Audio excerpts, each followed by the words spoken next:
मंगलानां च कर्तारौ वन्दे वाणि विनायकौ भवानी शंकरौ वन्दे श्रद्धा विश्वासरूपिणौ आभ्यां विना न पश्यन्ति सिद्धः स्वान्तः स्थमीश्वरम् सीताराम गुणग्राम पुण्यारण्य बिहारिणौ वन्दे विशुद्ध विज्ञानौ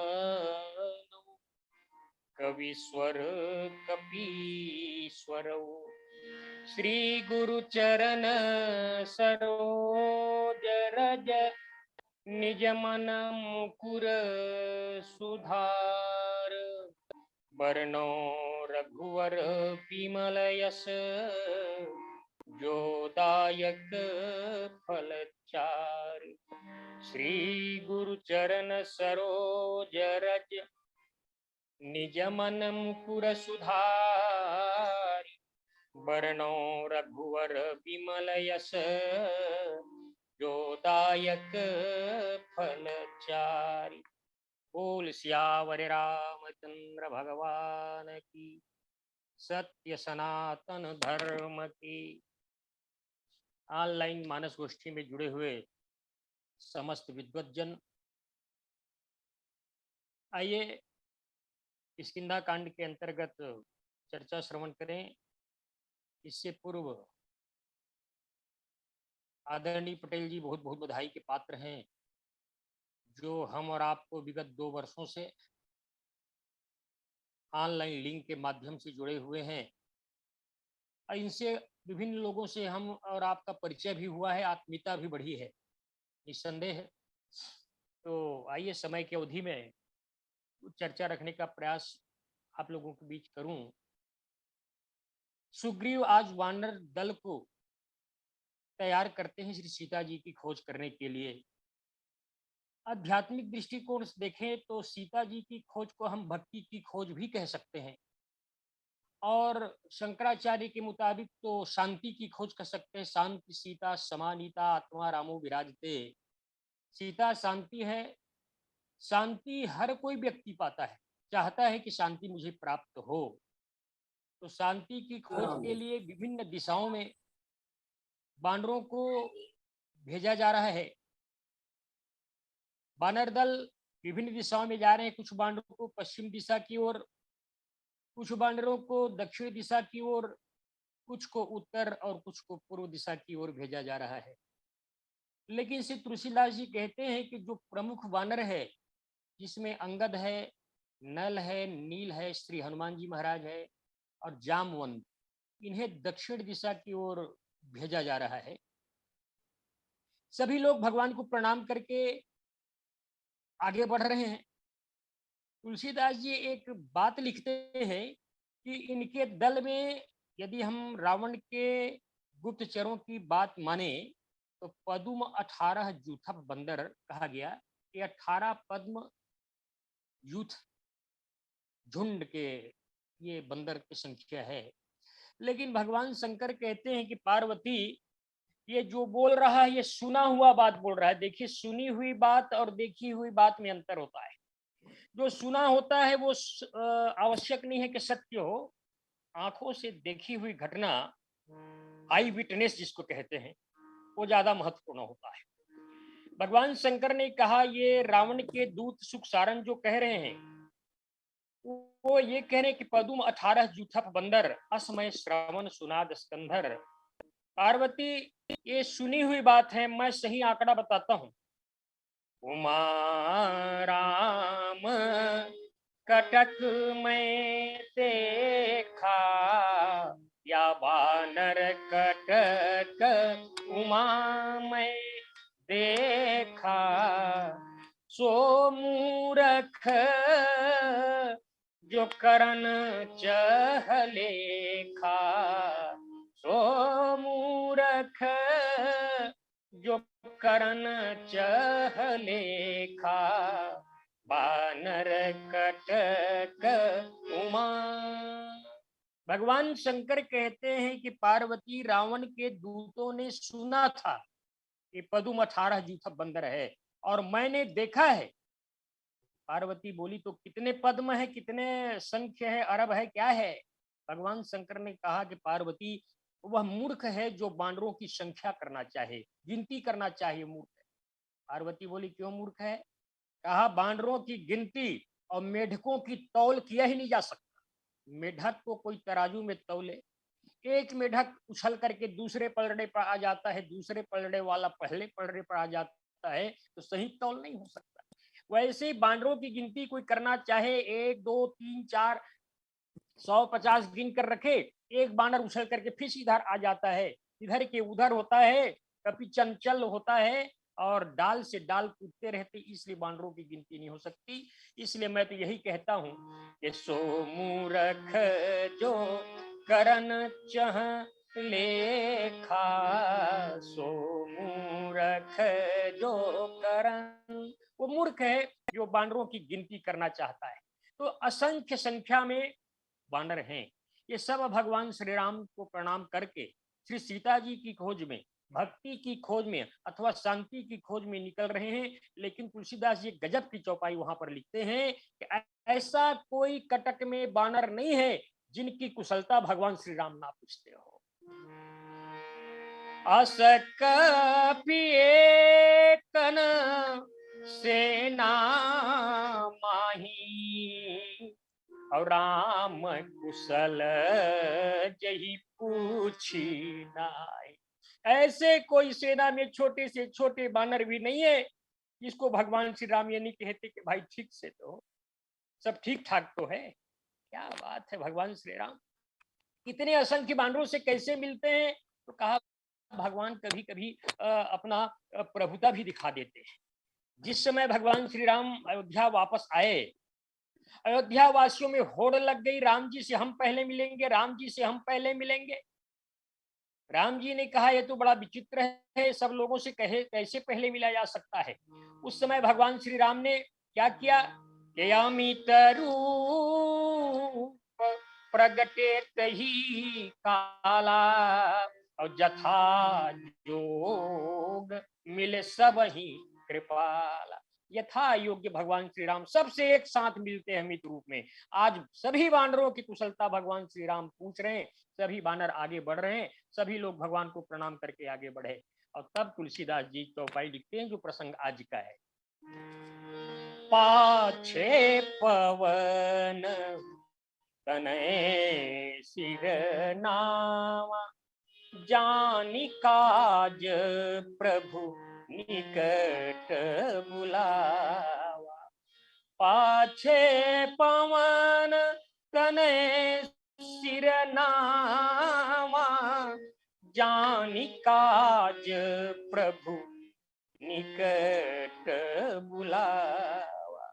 सबसे अंत में सभी बानर जब निकल गए, सीता जी की खोज में आगे बढ़ गए, तब सबसे पीछे श्री हनुमान जी महाराज ने भगवान श्री राम को प्रणाम किया। और भगवान श्री राम समझ गए कि यही श्री सीता जी की खोज लगाएगा, पता लगा पाएगा, बाकी तो औपचारिकता ही है। जान काज प्रभु निकट बुलावा। भगवान श्री राम उनको निकट में बुलाते हैं, पास में बुलाकर बिठाते हैं और कहते हैं कि हनुमान एक काम करो, ये मुद्रिका ले लो पहचान के लिए। और मुद्रिका देकर भगवान श्री राम ने एक बहुत अद्भुत काम किया कि परसासीस सरोह पानी अब कर मुद्रिका दिन जन जानी। भगवान श्री राम अपने कर कमल के द्वारा श्री हनुमान जी के सिर को स्पर्श करते हैं, उसके सिर पर छाया करते हैं और अपने हाथ से निकाले हुए मुद्रिका निकाल करके मुद्रिका से हनुमान जी महाराज को देते। देखिए, विद्वानों का मत अलग अलग है और विचार करें तो बहुत सुंदर बात है। श्री सीता जी के पास रामचरितमानस के आधार पर दो ही आभूषण दिखाई देते हैं, एक तो मुद्रिका और दूसरा चूड़ामणि। इसके अलावा तीसरा गहना की बात नहीं है। लेकिन ज्वाला प्रसाद मिश्र जी ने लिखा है, जब सुग्रीव ने ला करके पोटली भगवान श्री राम को दिखाई, उसमें कुछ आभूषण थे। उसमें या वाल्मीकि रामायण में ये लिखा कि लक्ष्मण जी ने कहा था कि प्रभु, मैं सभी आभूषणों को तो पहचान सकता हूँ, लेकिन एक आभूषण को मैं जरूर पहचान सकता हूँ, सभी आभूषणों को मैं नहीं पहचान सकता। बोले कौन से आभूषण को? कि पग भूषण ज्वाला प्रसाद मिश्र मैं सकत चिन्हारी, लेकिन कबहु न परसीय निहारी। लक्ष्मण जी ने कहा कि प्रभु, मैं पग भूषण नूपुर को पहचान सकता हूँ और ऊपर के आभूषणों को मैं नहीं पहचान सकता, इसलिए कभी भी मैं श्री सीता जी के ऊपर देखा नहीं, मुख के तरफ देखा नहीं। तो यहाँ आया, लेकिन रामचरितमानस में दो ही आभूषणों की चर्चा है, मुद्रिका की और चूड़ामणि। एक विद्वान बहुत सुंदर बात कह रहे थे। भरत जी महाराज जब गए भगवान श्री राम को मनाने के लिए, तो सिंगरवेरपुर में उन्होंने निषाद राज जी से पूछा कि निषाद राज जी बताइए, श्री राम श्री सीता जी कहाँ पर सोए थे? जिस वृक्ष के नीचे भगवान श्री सीताराम विश्राम रात्रि में किए, वहां दिखाया, वहां भरत जी को कुछ आभूषण के अंश मिले। आप जानते हैं, कनक बिंदु चारिक देखे और आठे शीस सिय समले। कुछ स्वर्ण बिंदु सोने के टुकड़े वहां पर गिरे हुए थे, उन्हें उठाकर भरत जी ने अपने शीश पर लगा लिया और उनको ऐसे लगा कि श्री सीता जी ही हैं। तो एक विद्वान बहुत सुंदर बात कह रहे थे। उसने कहा कि ये स्वर्ण बिंदु कहां से आया? जब मुद्रिका और चूड़ामणि के अलावा कोई आभूषण उनके पास नहीं था, तो स्वर्ण बिंदु कहां से आया? तो उन्होंने किसी पुराण से लिया होगा, किसी शास्त्र से लिया होगा। उसने कहा चूड़ामणि से प्रतिदिन स्वर्ण बिंदु झरते थे और वही स्वर्ण बिंदु शयन के दौरान वहां पर सिंगवेरपुर में गिरे थे, जिस स्वर्ण बिंदु को भरत जी ने अपने शीश पर धारण किया। अब प्रश्न उठता है कि वो चूड़ामणि प्रतिदिन स्वर्ण बिंदु स्रवित करते थे, झरते थे उससे, तो अशोक वाटिका में झरता होगा। अशोक वाटिका में भी स्वर्ण बिंदु झरते थे। एक दिन मंदोदरी ने राक्षसियों से कहा कि राक्षसियों देखो, सीता जी के चूड़ामणि से स्वर्ण बिंदु झरता है, उन स्वर्ण बिंदु को इकट्ठा करना है। बोले क्यों इकट्ठा करना है? इसलिए इकट्ठा करना है कि ये परम सती सीता के आभूषण के बिंदु है, परम सती सीता के आभूषण। तो क्या कहा, इनको इकट्ठा करके लाइए मेरे पास। तो जितने दिन सीता जी रही, स्वाभाविक है कुछ तोले कुछ ग्राम बिंदु उसमें गिरे हुए थे। उन स्वर्ण बिंदुओं को मंगा करके मंदोदरी ने क्या बनवाया? कर्णफूल बनवाया। ध्यान रखेंगे आप, कर्णफूल बनवाया और उस कर्णफूल को मंदोदरी धारण कर ली। और भगवान श्री राम से बाद में कहा गया कि प्रभु विभीषण ने कहा कि प्रभु, ये कर्णफूल जो मंदोदरी धारण की है वस्तुतः चूड़ामणि द्वारा स्रवित स्वर्ण बिंदु है और ये परम सती सीता के आभूषण के स्वर्ण बिंदु है। जब तक ये मंदोदरी के कान में सजी रहेगी तब तक मंदोदरी के सुहाग को कोई मिटा ही नहीं सकता। तो क्या किया जाए, इस स्वर्ण बिंदु से बने हुए कर्ण फूल को गिराना आवश्यक है। और तुलसीदास जी ने लंका कांड में कहा कि कर्ण फूल ताटंक सब अवहते कही बान, और सबके देखत महि गिरे मर मन काहू जान। तो ये विद्वानों ने सुंदर विचार बताया, आनंद आया, क्योंकि प्रसंग मिल रहा है, उस कर्ण फूल को गिराने का प्रमाण रामचरितमानस में मिल रहा है। तो भगवान श्री राम उस मुद्रिका को केवट को देने के लिए रखे हुए थे, अपने पास ही रखे, और उसी मुद्रिका को श्री हनुमान जी महाराज को दे रहे हैं। कर मुद्रिका दीन जन जानी, पर सासीस सरोरुह पानी। भगवान श्री राम ने श्री हनुमान जी के मस्तक पर अपना हाथ रखा, वरद हस्त रखा, और मुद्रिका निकाल करके पहचान के लिए, सहदानी के लिए हनुमान जी महाराज को दी। तब हनुमान जी क्या करें, उसको कहाँ रखें, क्या करें? तो हमारा आप जानते हैं, हनुमान चालीसा में स्पष्ट प्रमाण आया है कि प्रभु मुद्रिका मेली मुख माही, जलधि दी गए अचरज नाही। भगवान श्री राम द्वारा दिए गए मुद्रिका को श्री हनुमान जी महाराज ने मुख में रखा। किसी ने बाद में हनुमान जी से कहा कि महाराज, भगवान श्री राम ने मुद्रिका दी थी आपको। बोले हाँ, तो उसको मुख में क्यों रख लिए, कहीं पर लंगोट उंगट में उसको गठिया लेते, ज्यादा अच्छा था, मुख में नहीं रखना चाहिए था। मुख में रखने का चीज थोड़ी है मुद्रिका, वो तो अंगूठी में पहनने की चीज है। हनुमान जी ने कहा कि वस्तुतः आप ठीक कह रहे हैं कि मुद्रिका जो है अंगूठी में पहनने की ही वस्तु है, मुख में रखने की वस्तु नहीं है। मुख में रखना भी नहीं चाहिए, कहीं धोखाधड़ी में इधर उधर हुआ तो निगला जा सकता है, पेट में भी जाया जा सकता है। लेकिन मैंने इसलिए रखा उसको, आप ठीक कह रहे हैं कि मुद्रिका मुख में रखने की वस्तु नहीं है, लेकिन मुद्रिका में जो लिखा था ना, वो तो मुख में रखने की चीज है। क्या लिखा था मुद्रिका में? राम नाम अंकित अति सुंदर, उसमें राम नाम लिखा है। तब विद्वानों ने कहा, मुख में हो राम नाम, राम सेवा हाथ में, तू अकेला नहीं प्यारे, राम तेरे साथ में।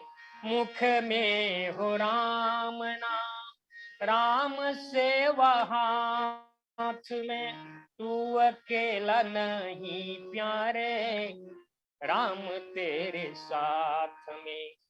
धन्यवाद निर्विवाद, राम राम कहिए, जाहि विधि राखे राम, ताहि विधि रहिए।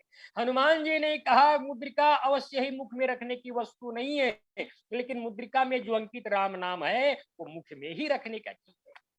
राम नाम मणि दीह धर, जीह दे हरि द्वार, तुलसी भीतर बाहरु, जो चाह शिव जियार, जो चाह शिव जियार। तो भगवान श्री राम ने श्री हनुमान जी के सिर पर अपना वरद हस्त रखा और मुद्रिका दी, और सीता हनुमान जी से कहा कि हनुमान एक काम करना, कि बहु प्रकार सीतहि समुझायहु, अब कही बल बिरह बेगी तुम आयहु। मुद्रिका देने के पश्चात, मस्तक में हाथ रखने के पश्चात भगवान श्री राम ने कहा कि श्री हनुमान जी, सीता जी को बहुत प्रकार से समझाना, और समझा करके हमारा बल और विरह सुना। विद्वान लोग इस पंक्ति पर बहुत अच्छा व्याख्या करते हैं। वो कहते हैं कि हनुमान जी बल तो सुना सकते, लेकिन एक ब्रह्मचर्य व्यक्ति जो विशुद्ध ब्रह्मचर्य हो, देखिए विशुद्ध ब्रह्मचर्य मैं इसलिए कह रहा हूं, हमारे रामचरितमानस में कई ब्रह्मचर्य की चर्चा है। एक ब्रह्मचर्य तो ऐसे हैं जो खुद लोगों को बता रहे हैं कि मैं ब्रह्मचारी हूं। ध्यान रखेंगे, ब्रह्मचारी वो कौन है? परशुराम जी महाराज ने लक्ष्मण जी से कहा कि लक्ष्मण तुम जानते नहीं, अरे बाल ब्रह्मचारी अति कोही, अब विश्व विदित क्षत्रिय कुल द्रोही। परशुराम जी ने कहा कि मैं बाल ब्रह्मचारी हूं, बताना पड़ रहा है उनको मैं ब्रह्मचारी हूं, लेकिन हनुमान जी के मूल स्वरूप में हम आए। जब हनुमान जी की हम आरती करते हैं तो उनका उम्र क्या है? जैसे अयोध्या में राम लला है ना, वैसे ही हनुमान लला भी है। आरती की जय हनुमान लला की, आरती की जय हनुमान। हनुमान जी के लला रूप में हम लोग आरती करते हैं। और कोई छोटे से बालक हो, 7-8 साल का बालक हो, उनसे पूछा जाए कि बेटा ब्रह्मचर्य क्या होता है, उसको ब्रह्मचर्य का मतलब ही मालूम नहीं होगा। जिसको ब्रह्मचर्य का मतलब ही मालूम ना हो वो विशुद्ध ब्रह्मचर्य है। श्री हनुमान जी महाराज ने कहा कि विद्वानों ने कहा कि ये हनुमान जी बल तो सुना सकते, लेकिन विरह की बात, पति पत्नी के विरह की बात कैसे ये सुनाएंगे? विद्वानों ने बहुत सुंदर बात कहा। बल तो श्री हनुमान जी महाराज ने लंका में जाकर श्री सीता जी को सुनाया, लेकिन विरह सुनाने की जब बात आई तो हनुमान जी गदगद हो गए। और तुलसीदास जी लिखते हैं, विद्वानों ने कहा कि जो डूब जाता है, चाहे वो भाव में डूब जाए, चाहे वो पानी में डूब जाए, फिर वो बोल नहीं सकता। आस कही कपि गद गद भयम, भरे बिलोचन नीर। हनुमान जी गदगद हो गए, आंखों में आंसू आ गए, हनुमान जी बोल नहीं पाए। तब कौन बोले? विरह की बात तुलसीदास जी लिखते हैं, राम कहा वियोग तब सीता। श्री हनुमान जी के हृदय में बसे हुए राम जी अपना आवाज शुरू कर दिए, राम कहा वियोग तब सीता, मुँह कहाँ सकल भये विपरीता। राम कहा वियोग तब सीता, मुख सकल भये विपरीता। तो विरह की बात भगवान श्री राम ने स्वयं वहां पर कहा। भगवान श्री राम ने कहा था कि हनुमान कही बल विरह बेगी तुम आयो, कही बल विरह बेगी तुम आयो, पाछे पवन तने सिर नावा। सभी वानर जब भगवान को प्रणाम करके चले गए, सबसे पीछे श्री हनुमान जी महाराज ने प्रणाम किया। इसी ने हनुमान जी महाराज से कहा कि भाई ये पीछे वाला बात आपको कहां से पता चला कि पीछे चलना चाहिए?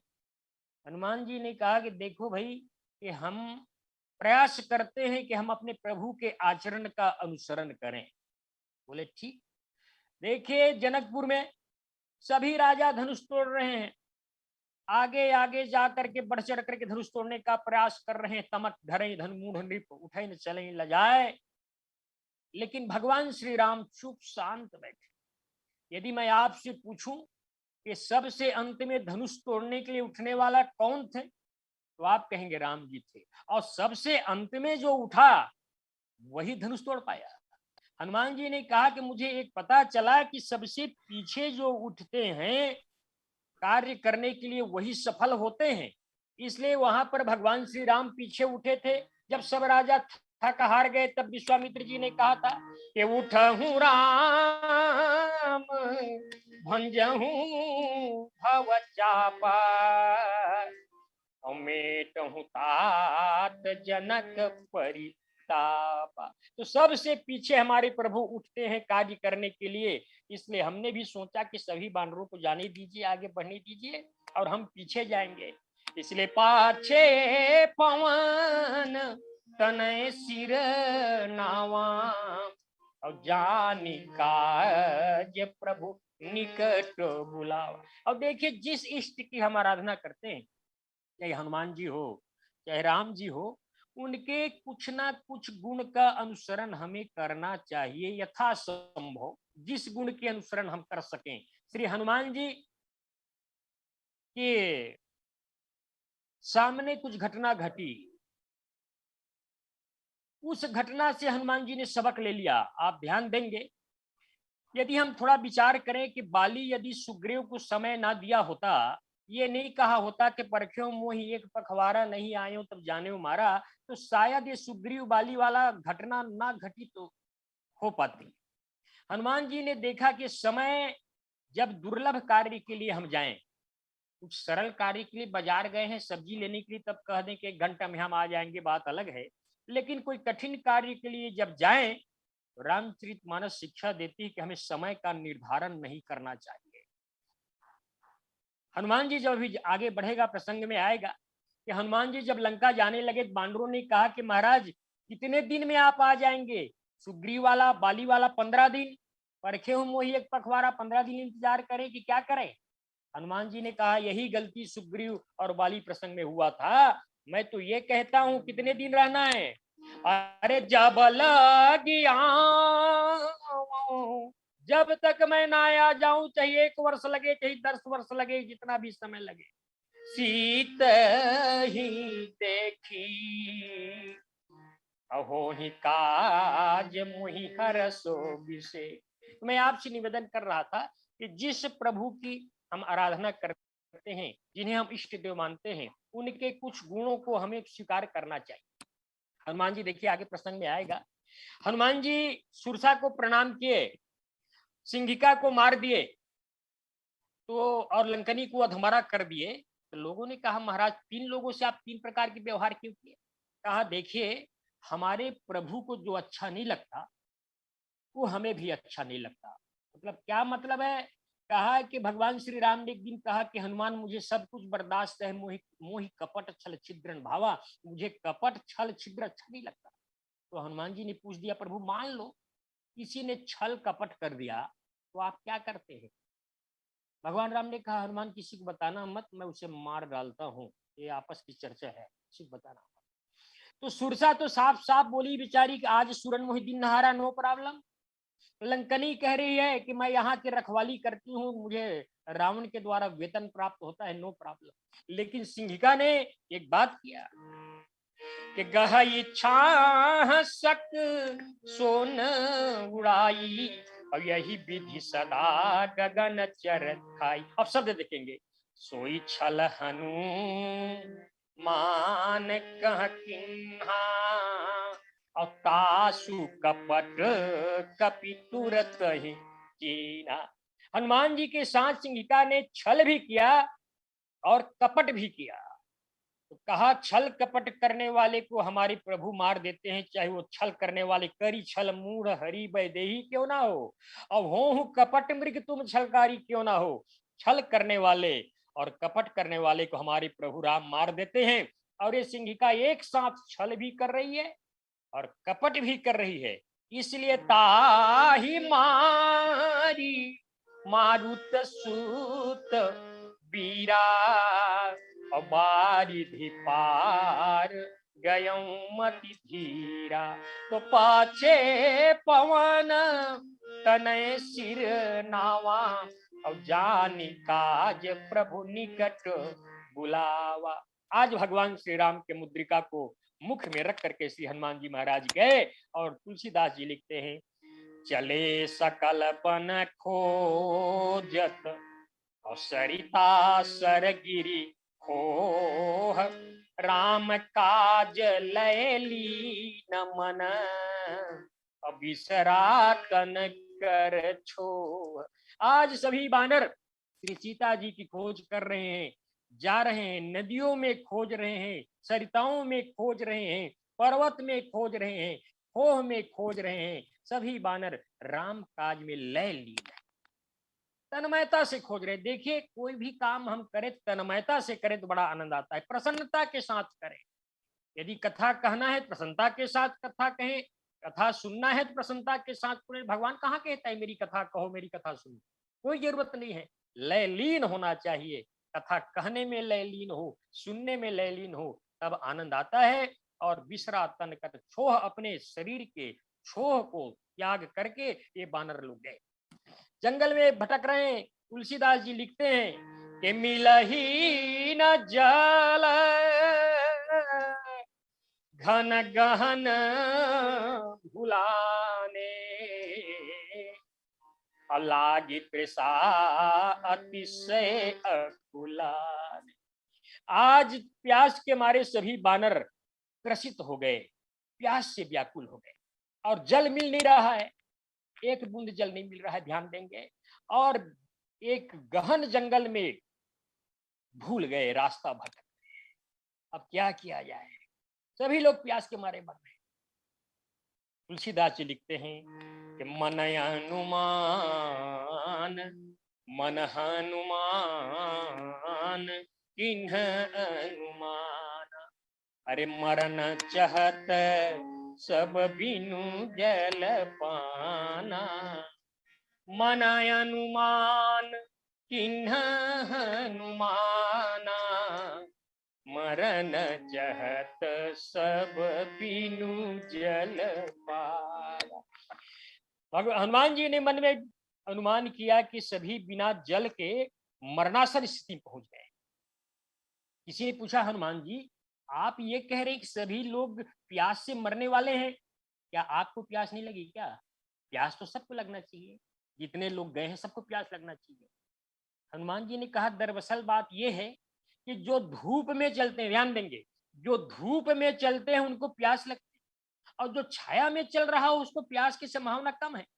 लोगों ने कहा, अरे तो सभी बानर धूप में चल रहे थे? हनुमान जी ने कहा, हाँ सब धूप में चल रहे थे। और आप? हनुमान जी ने कहा, मैं तो छाया में चल रहा था। लोगों ने कहा, क्या महाराज आप छाता लेके गए थे क्या, छाया में चल रहे थे? हनुमान जी ने कहा कि केवल छाता का छाया नहीं होता है, बोले वृक्ष का छाया होता है, बादल का छाया होता है, किए जाहि छाया जलद, माता पिता की छत्र छाया होता है, कई प्रकार की छाया होता है। तो आप किस छाया में चल रहे थे? हनुमान जी ने कहा, उस छाया में मैं चल रहा था जिस छाया की चाह तुलसीदास जी आजीवन करते रहे। शीतल सुखद छाह जही कर की, मेटत पाप ताप माया, निशिवासर तही कर सरोज की, चाहत तुलसीदास छाया। जिस छाया की चाहत तुलसीदास जी महाराज करते हैं, जो छाया शीतल है, ठंडा है, पाप मुक्त करता है, शीतल सुखद छाह जही कर की, मेटत ताप, तीनों ताप, दैहिक दैविक भौतिक ताप को मिटा देता है, मेटत ताप पाप माया, निशिवासरत ही सरकरोज की, चाहत तुलसीदास छाया। ये छाया, और वास्तव में हनुमान जी को ये छाया मिला। हमने वही शुरू किया था, पर साशीस सरोरुह पानी, कर मुद्रिका दिन जन जानी, पर साशीस सरोरुह पानी। तब हनुमान जी महाराज विचार कर रहे हैं कि सभी बानर प्यास के मारे व्याकुल हैं, ये पानी इनको नहीं मिलेगा तो ये लोग मर जाएंगे। मैं किसी प्रसंग में निवेदन किया था कि हनुमान जी ऐसे पात्र हैं जो पंच तत्व के अभाव में और पंच तत्व के प्रभाव में राम काज करने में समर्थ हैं। बानरों ने कहा कि हम प्यास के मारे मर रहे हैं, कुछ बानरों ने कहा क्या किया जाए, चलो वापस चला जाए जहां पर पानी की व्यवस्था हो। हनुमान जी ने कहा, खबरदार कोई पीछे मुड़ेगा, पानी नहीं मिल रहा है फिर भी राम काज होगा। बोले कैसे होगा? तो हनुमान जी महाराज एक पर्वत पर चढ़े और चढ़ करके देखा। देखिए, यदि किसी डॉक्टर की पता हमें मालूम ना हो और डॉक्टर कहाँ पर रहते हैं ये पता करना हो, तो सबसे सशक्त माध्यम है मेडिकल स्टोर वाले। किसी भी मेडिकल स्टोर वाले को पूछिए तो डॉक्टर के पता बता देगा, चाहे बड़े से बड़े महानगर में क्यों ना हो। ठीक है, यदि हनुमान जी के पता पूछना हो तो कहीं भूत मिल जाए, तो जितना अच्छा भूत लोग हनुमान जी के पता बता सकते हैं, उतना अच्छा पता कोई नहीं बता सकता।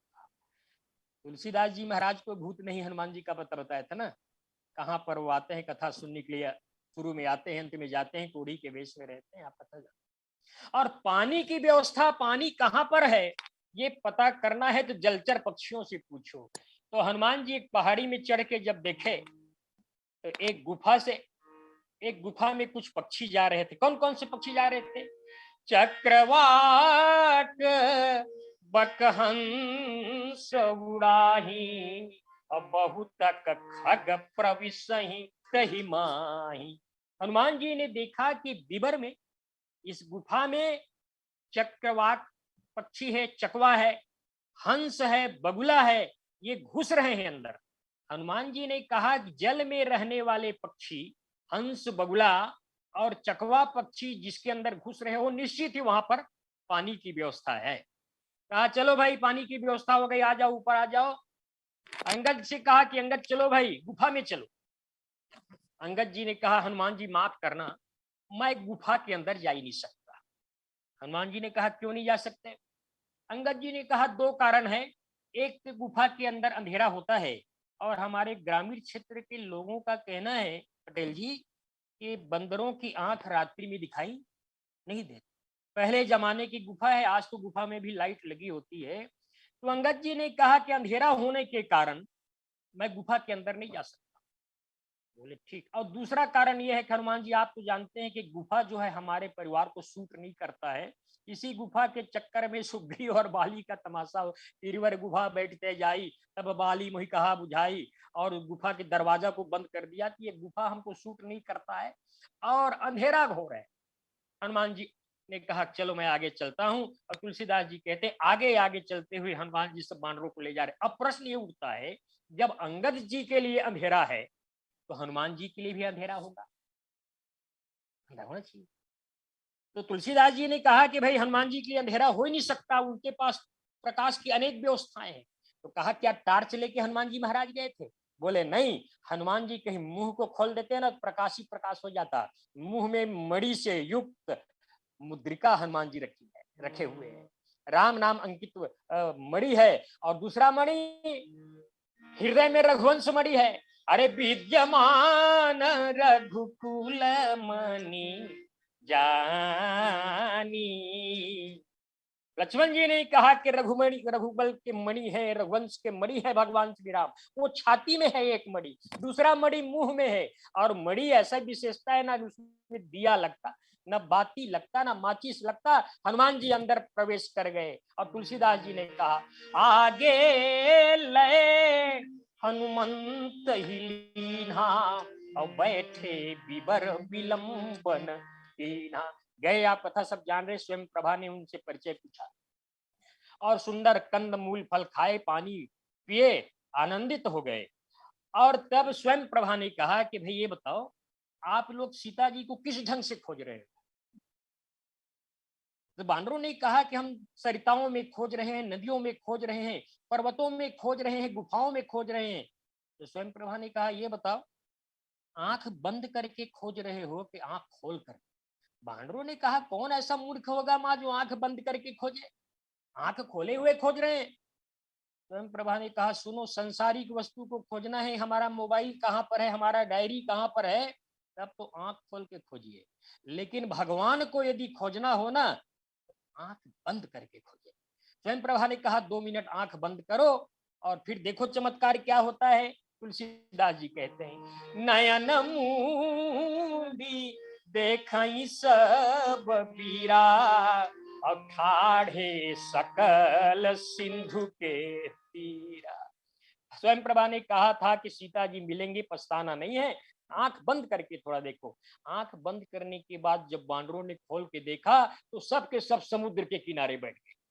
अंगद जी ने कहा बाहर है किस्मत, नहीं मिल रहा था तो एक लोटा पानी पीने के लिए नहीं मिल रहा था, और मिला तो अथाह समुद्र सामने आ गया, वो भी पीने लायक नहीं है। तो मैं निवेदन कर रहा था कि अथाह समुद्र आ जाए तो भी राम काज करने में समर्थ केवल श्री हनुमान जी महाराज है, और यदि पानी का एक बूंद ना मिले तो भी राम काज करने में समर्थ श्री हनुमान जी महाराज हैं। बोल सियावर रामचंद्र भगवान।